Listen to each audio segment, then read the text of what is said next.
สวัสดีครับท่านผู้ชมครับตอนนี้ผมอยู่ที่ถนนร้อยเอ็ดมหาสารคามนะครับตอนนี้ฝนกำลังตกขึ้นมาอีกแล้วนะครับหลังจากที่หยุดในช่วงหนึ่งนะครับตอนนี้เริ่มปล่อยๆมาอีกแล้วนะครับแล้วก็ตกหนักนะครับตอนนี้ผมจะเข้าสู่บ้านเสียงเหียนนะครับเส้นทางไปจังหวัดมหาสารคามตอนนี้เริ่มตกอีกแล้วนะครับเป็นช่วงตกหยุดนะครับทำให้การสัญจรไปมาก็ลำบากนิดหนึ่งนะครับสำหรับคนที่ขับรถจักรยานยนต์ขับรถยนต์ก็ต้องระมัดระวังทัศนวิสัยให้ดีนะครับการมองซ้ายมองขวานะครับหรือน้ำบนถนนก็ทำให้รถ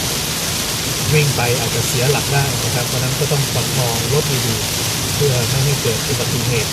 นะครับกับตัวเราเองแล้วก็เพื่อนร่วมทางนะครับเพราะนั้นก็ต้องระมัดระวังดีๆนะครับสำหรับผม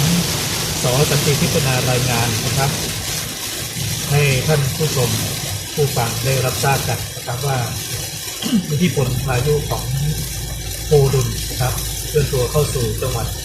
ในภาคอีสาน20จังหวัดนะครับได้รับผลกระทบจากพายุนี้นะครับเต็มพื้นที่นะครับมีน้ำปริมาณมหาศาลกับทั้งแม่น้ำชีแม่น้ำยังตอนนี้ก็มีน้ำนะครับเป็นแม่น้ำเลยนะครับรวมถึงห้วยหนองคลองบึงนะครับเต็มไปด้วยน้ำปริมาณมหาศาลนะครับก็ได้รับอิทธิพลจากพายุโพดุล